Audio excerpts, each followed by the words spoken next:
Hello, अस्सलाम वालेकुम। मैं प्रोफेसर शमीम अहमद अपने यूट्यूब चैनल पर अपने सब दोस्तों से मुखातिब हूँ। आज की बात में मैं बात करूँगा कि भाई Modi ji Pasmanda card to divide Muslims failed in 2024 elections. अगर आप न्यूज़पेपर से और चैनल से सुन रहे हों तो इस वक्त बीजेपी ने यूपी इलेक्शंस में जो बहुत बुरी परफॉर्मेंस रही है उसका रिव्यू शुरू किया है लोकसभा की सीट वाइज। अगर आप लोगों को याद हो कि 2019 में बीजेपी को 62 सीट्स मिली थी, जबकि 2024 के लिए उनका टारगेट 80 का था, लेकिन उन्हें 33 सीट्स मिली। ये बेहद दुख की बात है उनके लिए, बेहद परेशानी की बात है, चूँकि हर आदमी कहता है, हर पॉलिटिकल पार्टी कहती है कि दिल्ली का रास्ता यूपी से है। और इसका नतीजा ये हुआ कि मोदी जी जो 400 पार की बात कर रहे थे वो एक सिंपल मेजॉरिटी भी नहीं ला पाए। तो नो डाउट गवर्नमेंट उनकी बन गई है एनडीए की, और ऐसा भी नहीं कि गवर्नमेंट को ये कमज़ोर रहेगी। जो लोग सोच रहे थे अपोजिशन के काम, वो मैं समझता हूँ उसी तरह करेगी जिस तरह से कर रही थी, और वो सब चीज़ें भी फेल हो गई। जो लोगों के एक्सपेक्टेशन थे कि टीडीपी या नीतीश कुमार जी ये दबाव डाल पाएंगे कि लोकसभा स्पीकर उनका हो, होम मिनिस्ट्री जो है वो शाह साहब के पास न जाए, और so many other demands in the media. लेकिन आपने देखा ऐसा कुछ नहीं हुआ। मिनिस्ट्री बहुत स्मूथली बनी है और बीजेपी ने जो चाहा है वही हुआ है और वही आगे भी होगा। अब सवाल ये है कि why Pasmanda Muslim did not vote for BJP. Modi ji बार बार बात कर रहे थे कि मुस्लिम्स में just with the intention to divide them. क्योंकि पहले तो आप ये समझ लीजिए कि मुसलमानों में कोई पसमानदा कौम नहीं है। जो लोग मार्जिनलाइज्ड हैं कम्युनिटी में उन्हें हम पसमानदा कहते हैं, और न ही इस्लाम में मुसलमानों में कोई बिरादरी है। वो सही है कि हिंदुस्तान के अंदर बिरादरी है, because majority of them are converted, और वो जिस बिरादरी से, जिस प्रोफेशन से आए वो वही करते रहे। तो यहाँ का मुस्लिम सर्टेनली कुछ सो कॉल्ड अपर कास्ट या अशराफ कहलाता है, कुछ सो कॉल्ड पसमानदा, वर्ड तो गलत है यूज़ करना, बल्कि बैकवर्ड कहलाता है, बैकवर्ड कम्युनिटीज़। तो जहाँ तक वर्ड जो पसमानदा यूज़ किया जा रहा, Pasmanda does not belong to any particular caste. Pasmanda का मतलब है anybody below the poverty line. वो एक सैयद भी हो सकता है, शेख भी हो सकता है, वो अंसारी भी हो सकता है, वो कुरैशी भी हो सकता है। तो ये एक तो वर्ड का गलत यूज़ किया जा रहा है, लेकिन इसके पीछे जो मकसद था वो सिर्फ मुस्लिम वोट को डिवाइड करने का था। ये सभी पहले भी कह चुके हैं कि हम सुन्नी शिया सुन्नी पर बंटवारा करेंगे, इन्हें डिवाइड करेंगे, देवबंदी बरेलवी पर करेंगे, और लेटेस्ट इन्होंने ये पसमानदा कार्ड चलना चाहा। दूसरी तरफ जो ट्रिपल तलाक थी, जो मुसलमानों का एक छोटा सा हिस्सा उस पर यकीन करता था, इंस्टेंट 3 तलाक, वो कायदे से इस्लाम का हिस्सा ही नहीं था। और उसमें हमारे उलमाओं की गलती थी कि उन्होंने कह देना चाहिए था उससे पहले ही कि यह गलत है, ये इलीगल है, यह गैर इस्लामी है ट्रिपल तलाक। चूँकि कुरान में पूरा सिस्टम दिया है कि किस तरह से तलाक दी जाए, तो उस इंस्टेंट तलाक का कुरान में कहीं जिक्र नहीं है।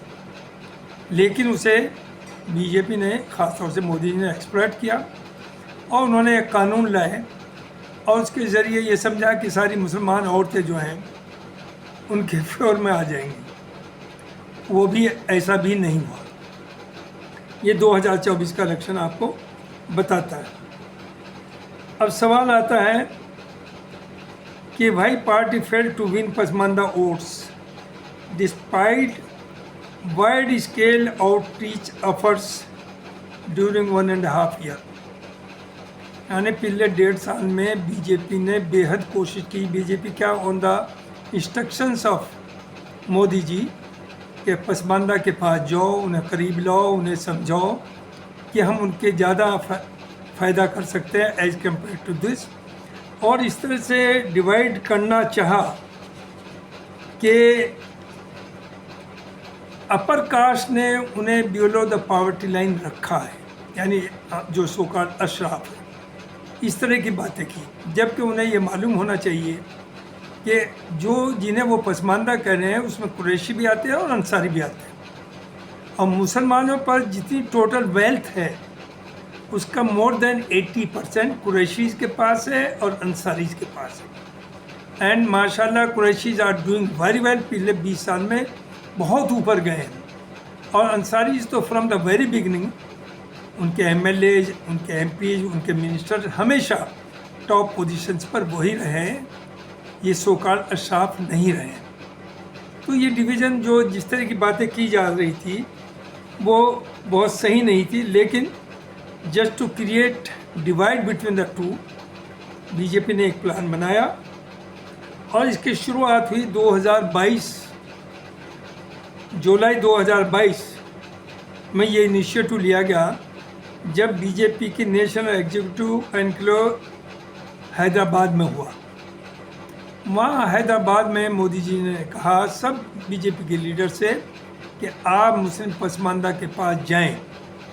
और यही हुआ 1.5 साल के अंदर कि कौमी चौपाल हुई, सम्मेलन हुए, इसने यात्रा हुई और जाने क्या क्या किया गया, just to show that they are the real हमदर्द ऑफ पसमानदा। और अपर कास्ट जो सोकाल अशराफ है, वो अशराफ इंडिया में है और कहीं अशराफ और पसमानदा का कंसेप्ट नहीं इस्लाम में। इस्लाम तो ये कहता है कि वेस्ट का हो, ईस्ट का हो, नॉर्थ का हो, साउथ का हो, काला हो, गोरा हो, सब बराबर है। और मस्जिद के अंदर भी एक ब्लैक हो, एक सोकाल इनके कहने के मुताबिक पसमानदा हो, वो नमाज पढ़ा सकता है, बाकी सैयद हो बड़ी कास्ट का वो पीछे खड़ा होता है और देर से आएगा तो पिछली ही लाइन में खड़ा होगा। तो ये ठीक है, प्रैक्टिस में कुछ चीज़ें नहीं हैं वो गलत है, बट एज फार मुस्लिम और Islam is concern everybody is equal. It's not like other religions जिसमें बड़ा और छोटा कहा जाता है। एनी हाउ, बीजेपी की उम्मीद ये थी कि 2022 में जो यूपी का असेंबली इलेक्शंस हुए उसमें तकरीबन 8% वोट इन्हें मिले थे और उससे इनकी बड़ी भारी हिम्मत ये बढ़ी कि शायद ये कामयाब हो जाएंगे पसमानदा और सोकाल अशराफ के बीच में एक डिवीज़न क्रिएट करने में। उससे ही 8% से दे वर सो एंथुजियास्टिक कि इन्होंने एक दानिश आज़ाद अंसारी, जो अंसारी बिरादरी से आता है, जिसे ये पसमानदा ग्रुप में लाते हैं, जबकि financially economically they are on the top among the Muslims, Qureshi और अंसारी, जैसे मैंने अभी कहा था। तो इन्होंने उसे पहले तो एमएलसी नॉमिनेट किया और फिर उन्हें मिनिस्टर भी बनाया। उसके बाद नेक्स्ट स्टेप, और चूँकि इन्हें इंटेलेक्चुअल्स की भी ज़रूरत थी in the name of Pasmanda. जब आप पसमानदा कहते हैं कि वो लोग जो गरीब हैं, जो डाउन ट्रोडन हैं, तो ना तो ये आज़ाद साहब डाउन ट्रोडन थे और ना अलीगढ़ मुस्लिम यूनिवर्सिटी के वाइस चांसलर थे। माशाल्लाह they are among the top 5 to 10% of Muslim community, जो हाईली वेल टू डू हैं 5 से 10%, उनमें से वो है। लेकिन उन्हें भी बीजेपी का वाइस प्रेसिडेंट बनाया और इसी उम्मीद से बनाया कि शायद पसमानदा को वो ला सके। नो डाउट वो उनकी मर्जी थी, वो वहाँ गए, उन्होंने काम भी किया, ऑनेस्टली किया, यहाँ के कैंडिडेट के लिए भी किया अलीगढ़ के। लेकिन कम्युनिटी जो है, कोई भी कम्युनिटी हो, चाहे जाट हो, गुजर हो, सैनी हो, ठाकुर हो, ब्राह्मण हो, वो किसी आदमी के एक के कहने से नहीं, वो देखते हैं कि दुनिया में क्या हो रहा है। और अब वोटर उस तरह का नहीं चला रह गया जो भेड़ा चाल है कि एक आदमी कुछ कह देगा और वो उसके पीछे खड़ा हो जाएगा। लिहाजा ये हुआ, नतीजा सबके सामने है कि जो जिनमें अच्छी खासी मुस्लिम पॉपुलेशन थी, ख़ासतौर से पसमानदा, वहाँ पर बीजेपी को 1% के करीब वोट से ज़्यादा नहीं मिला। और इस वक्त यही है कि बीजेपी परेशान है और वो कैलकुलेट कर रही है, वो रिव्यू कर रही है कि व्हाट आर द रीजंस। अभी मैं रीजंस भी बताऊंगा कि व्हाट आर द रीजंस। अब आप ये देखिए, एक तरफ तो आप कह रहे हैं कि पसमानदा को हम गले लगाएंगे, उनके साथ बड़ा जुर्म हुआ है, और दूसरी पार्टी ने तो सिर्फ अपीजमेंट किया है लेकिन दिया कुछ नहीं है। ये तो हम भी कहते हैं कि कांग्रेस हो या समाजवादी पार्टी हो, इन्होंने किसी को कुछ नहीं दिया। चूँकि कांग्रेस में वैसे भी Congress was dominated by RSS elements in 1947, और जितने टॉप लीडर्स हैं कांग्रेस के थे वो सब बीजेपी में गए। इस बार तकरीबन 140 मेंबर ऑफ पार्लियामेंट वो हैं जो आरएसएस से जुड़े हुए नहीं बल्कि दूसरी पार्टी से, कांग्रेस से स्पेशली इधर से उधर शिफ्ट हुए बीजेपी में, और जिन्हें टिकट दिया जो जीते। तो ये है हैसियत। तो ये जो चार्ज है कांग्रेस के ऊपर कि अपीजमेंट, उन्होंने कोई अपीजमेंट नहीं किया। सच पूछिए तो जो चीज़ें ये आगे बढ़ा रहे हैं वो सब कांग्रेस ही की देन है। चाहे वो राम मंदिर हो, राम मंदिर का दरवाज़ा कांग्रेस ने खुलवाया, मूर्ति उन्होंने रखवाई, पूजा उन्होंने शुरू कराई। 370 जिसका बहुत बड़ा क्रेडिट आप लेते हैं, 370 का 90% जो प्रोविजन थे वो कांग्रेस ने ही ख़त्म कर दिए थे। तो ये तो नाम चारे के लिए 370 थी। और आप तो बड़ी भारी बहादुरी की बात करते हैं कि 370 आपने हटाया, और हटा के हालत ये है कि आप कह रहे थे हम किस्मत बदल देंगे जम्मू एंड कश्मीर की। क्या हुआ? ना तो कोई पंडित कश्मीरी वापस जा पाया, और आपकी हिम्मत वहाँ अपने कैंडिडेट खड़े करने तक के नहीं हुई। अगर आपने बहुत कुछ दे दिया कश्मीरीज को तो आपके तो तीनों कैंडिडेट जीतने चाहिए था। जीतना तो दूर, आपने कोई कैंडिडेट वहाँ खड़ा भी नहीं किया। That was the situation. दूसरी बात, मोदी जी ने पहले सेकंड राउंड के बाद जिस तरह से उनकी ज़बान लड़खड़ाई है, उन्होंने कहा कि दलितों का और ओबीसी का रिजर्वेशन छीन करके उसमें मुसलमानों को ऐड कर दिया, ख़ासतौर से बंगाल में भी, हर स्टेट में, और उन मुस्लिम्स को रिजर्वेशन दे दिया और हम उसे ख़त्म करेंगे। तो जो दलित या ओबीसी में मुस्लिम्स हैं इन ग्रुप्स में, तो वो वही तो हुए जिन्हें आप पसमानदा कहते हैं। और आप बार बार कह रहे हैं कि जो घुसपैठिया हैं, जो ज़्यादा बच्चे भी गरीबी करते हैं, चाहे वो ओबीसी, दलित, हिंदू हो या मुसलमान हो, वही ज़्यादा बच्चे, पढ़े लिखे लोगों में बच्चे बहुत ज़्यादा नहीं हैं, कि जो इनका हक छीन करके, यानी हिंदू दलित का, हिंदू ओबीसी का, मुसलमानों को उसमें ऐड करके उनका दोनों कैटेगरीज में उन्हें जो रिजर्वेशन दिया, हम उसे ख़त्म करेंगे, हम उसे छीनेंगे और वो सिर्फ हिंदुओं के लिए रहेगा। Very good. तो जब वो ये कह रही है, मैसेज तो मुसलमानों पे जा रहा था ना, सो कॉल्ड पसमानदा जिसे आप कह रहे थे, आप दिखाने को कह रहे हैं पसमानदा को गले लगाएंगे, और दूसरी तरफ कह रहे हैं कि हम जो उन्हें रिजर्वेशन मिल रहा है उसे छीनेंगे। और मोदी जी और शाह साहब हर स्टेट में, हर भाषण में बार बार इस चीज़ पे जोर दे रहे थे कि जो मुसलमानों को रिजर्वेशन है वो हम छीनेंगे, और जहाँ 4% है, जैसे हैदराबाद में, आंध्रा में कुछ जगहों पर, उसे भी ख़त्म करेंगे। तो इससे आपका मैसेज गया क्लियर कट कि you are not for Pasmanda. आप हेट करते हैं मुस्लिम कम्युनिटी से एज ए होल, सिर्फ उन्हें डिवाइड करने के लिए 3 तलाक का कानून लाते हैं या पसमानदा आउटरीच की बात करते हैं। तो वो लोग वो दूसरी चीज़ एक बात और मैं कहना चाहूँगा जो मैं बार बार कहता हूँ कि मुसलमानों को इन सोकॉल्ड सेकुलर पार्टी से कोई इश्क नहीं, कोई प्यार नहीं है। ये भी मुसलमानों को कोई देने वाले नहीं, और मुसलमान भी ना ये सोचे कि वो गलत तरीके से अनड्यू कोई डिमांड रखे। हमारा ये तो कहना है जो कॉन्स्टिट्यूशन के मुताबिक है, जो जायज़ हिस्सेदारी है मुसलमान की वो उसे मिले,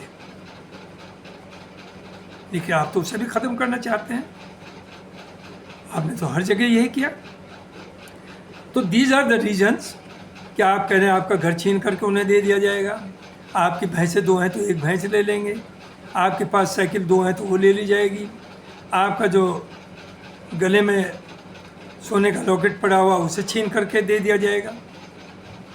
तो ये सब आपने कहा, तो इससे जो मैसेज गया पसमानदा, सोकॉल्ड पसमानदा, तो वो आपको वोट कैसे देता?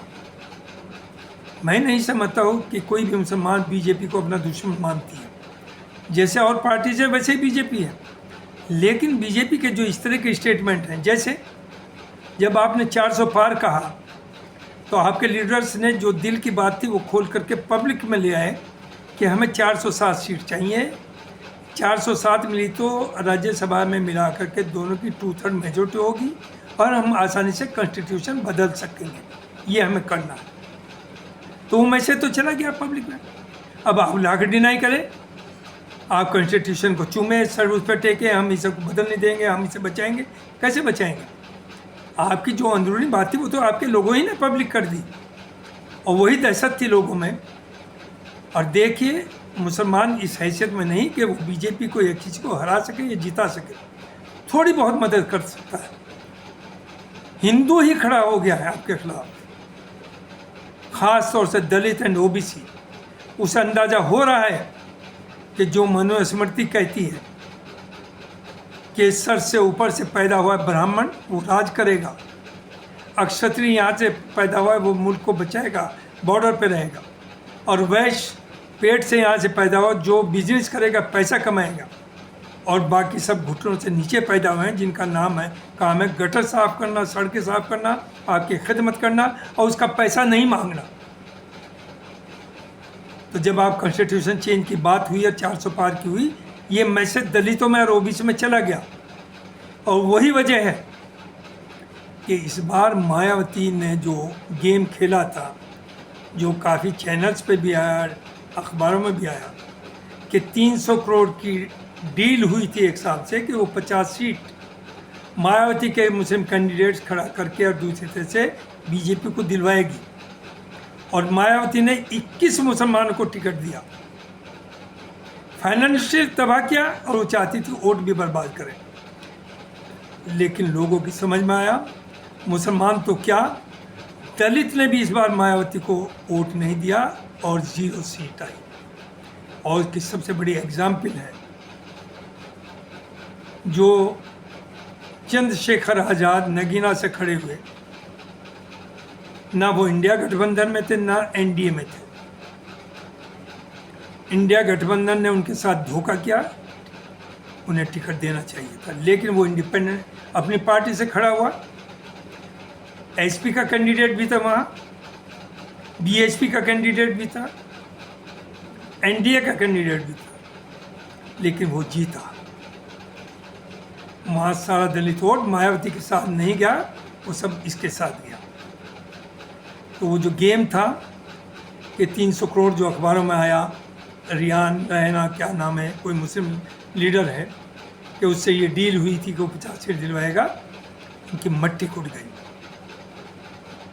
अब सबसे बड़ी एग्जाम्पल मैं दे रहा हूँ कि जो राजभर हैं, ओम प्रकाश राजभर, कैबिनेट मिनिस्टर भी हैं यूपी में और हैं भी माइनॉरिटी अफेयर्स के, उनका बेटा खड़ा होता है इलेक्शन में घोसी से, और घोसी में लार्जेस्ट कंसंट्रेशन है सोकॉल्ड मुस्लिम पसमानदा की, और वहाँ पर कैंप भी किसने लगाया? दानिश अंसारी साहब ने वहाँ अपना कैंप लगाया है। चूँकि अंसारी वोट हैं वहाँ बहुत ज़्यादा, सबसे ज़्यादा यूपी में कंसंट्रेशन हुआ है, और आज़ाद साहब, ज़ाहिर है Danish Ansari, he was from BJP, he is also minister, वो वहाँ कैसे जिताना है। लेकिन हुआ क्या, ये सब होते हुए भी बीजेपी का कैंडिडेट हारा। बीजेपी का कैंडिडेट मीन्स राजभर, ओम प्रकाश राजभर का बेटा हारा और समाजवादी पार्टी का कैंडिडेट वहाँ जीता। तो ये एक बहुत बड़ा टेस्ट है, इससे बड़ा हो नहीं सकता कि जहाँ मुस्लिम सोकाल पसमानदा को मंत्री बनाया, एमएलसी बनाया, उसकी बिरादरी वहाँ बहुत ज़्यादा, वहाँ पर भी वो वोट नहीं दिला पाए। तो देखिए ज़माना बदल गया है।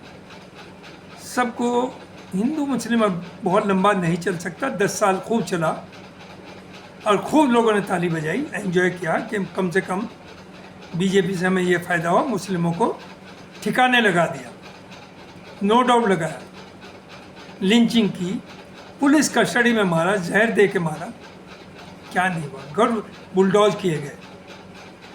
लेकिन अब उसके बाद नंबर उन सब का आया जो भी मोदी जी की मुखालिफ पार्टी की या उनके रूल की, उनकी आवाज़ की मुखालफत कर रहे थे, चाहे वो हिंदू हो या सिख हो या क्रिश्चियन हो। लिहाजा हिंदूज़ का भी नंबर जब आ गया तब लोगों का आंखें खुली, और ये भी आंखें खुली कि ये जो क्रेडिट लेना चाह रहे हैं कि 85 करोड़ लोगों को फ्री गल्ला देते हैं, इसका असल मतलब क्या है। असल मकसद तो यह है कि 60% पॉपुलेशन को आप बिलो द पॉवर्टी लाइन पहुंचा दिया, उन्हें इस काबिल नहीं छोड़ा कि वो अपनी इज्जत के साथ रह सके और कमा सके और पेट भर सके। वही किसान सम्मान निधि, क्या नाम ही लिया है, सम्मान निधि कितनी, 500 रुपया पर मंथ। आप उसे कह रहे हैं कि जो अन्नदाता है उसे कह रहे हैं किसान सम्मान निधि, यानी उसे इतना गिरा दिया कि वो 500 रुपया महीना आप उसे देते हैं और फिर बाद में उससे वोट मांगते हैं कि हमने तो आपको 500 रुपया महीना दिया है। तो मुल्क जो है इसे 20 करोड़ के लिए बन रहा है। बाकी की लगता है इस गवर्नमेंट को और लोगों की कोई परवाह नहीं। सड़कें बेहद अच्छी बन रही है, इंफ्रास्ट्रक्चर खूब आ रहा है, नो डाउट तरक्की हो रही है, लेकिन जो गैप है पैसे वाले में गरीब में, वो दिन पर दिन बढ़ता जा रहा है। तो ये लोगों की समझ में आ रहा है, और वजह यही है जिस तरह से मोदी जी ने बाद में जबान लड़खड़ाई, ये सब हुआ। और मैं ये समझता हूँ जो अखबारों में आ भी रहा है, ज़ाहिर उसी से इतना मिलती है, कोई मेरे पास इतने रिसोर्स तो नहीं, कि इन 240 जो सीट आई हैं बीजेपी की, ये शायद 170-80 ही रहती। आपने स्टेटमेंट दे दिया कि अब चूँकि कम आई हैं तो कोई बात नहीं कर रहा मशीन्स की, ईवीएम की। देखिए ईवीएम की खूब बातें शुरू हो गई, और ये अंदाज़ा है कि कहीं ना कहीं गड़बड़ थोड़ी बहुत हुई है, लोगों का कहना है, और खूब आ रहा है चैनल्स के ऊपर, वरना ये सीट एक्चुअल में 160-70 ही रहती। तो ये मुझे कहना है अगर मुल्क को सही चलाना है तो फेडरल सिस्टम होगा, हर कम्युनिटी को उसका राइट, हर रीजन को उसका राइट, हर कास्ट को उसका राइट, सबकी हिस्सेदारी होगी, और मुल्क तभी यूनाइट होगा जैसे नोन है यूनिटी इन डाइवर्सिटी। जबकि हर तरह के ख्याल क्या, इसी तरह से हज़ारों साल से हिंदुस्तान जिंदा है, लेकिन 80% लोगों को ऐसा टेरराइज किया है 20% की वजह से कि 10 साल खूब एंजॉय किया। पावर तो अभी अनलिमिटेड रहेंगी, अभी नो कोई इससे ज़्यादा फर्क नहीं पड़ने वाला। अगर लोग ख्वाब देख रहे हो अपोजिशन वाले मुस्लिम कि उनके 240 हैं, फुल फ्लैश उनकी मेजोरिटी नहीं है, इन्हें कुछ राहत मिलेगी, राहत नहीं मिलेगी, भूल जाइए। मोदी जी का जो स्टाइल है वही रहेगा, उसी तरह चलेगा। और मुस्लिम्स को भी चाहिए कि अपने को सुधारें। जो ये नाचने लगते हैं कुछ ख़ास तौर से जहाँ समाजवादी की गवर्नमेंट आई, चूँकि उन्हें मदद करते हैं, उन्हें वोट देते हैं, वो सॉफ्ट रहते हैं। मुलायम सिंह जी बेहद अच्छे आदमी थे, बेहद सॉफ्ट भी थे बेचारे, मरहूम। एक अखिलेश पढ़े लिखे हैं, वो समझते हैं और यही वजह है कि अखिलेश ने इस बार मुसलमानों को कम से कम टिकट दिया और वो बहुत अच्छा किया। इसी जादू ने सच पूछे तो काम किया। और मेरी अपनी राय तो ये थी कि मुसलमान इस इलेक्शन में खड़ा ही ना होता। क्यों मौका आप देते हैं? एक तरफ तो आप रो रहे हैं कि हमें जान बचाना भारी है, पोलराइजेशन हो रहा है, और दूसरी तरफ आपका एम्बिशन ये है कि knowing fully well what is Mayawati, आप उससे टिकट ले रहे हैं, पैसा दे रहे हैं और मुसलमान वोट को बर्बाद करने पे लगे हैं। लेकिन वो हुआ नहीं, चूँकि लोगों में समझ आ गई। थैंक यू वेरी मच, ये मुझे कहना था आपको। बहुत बहुत शुक्रिया।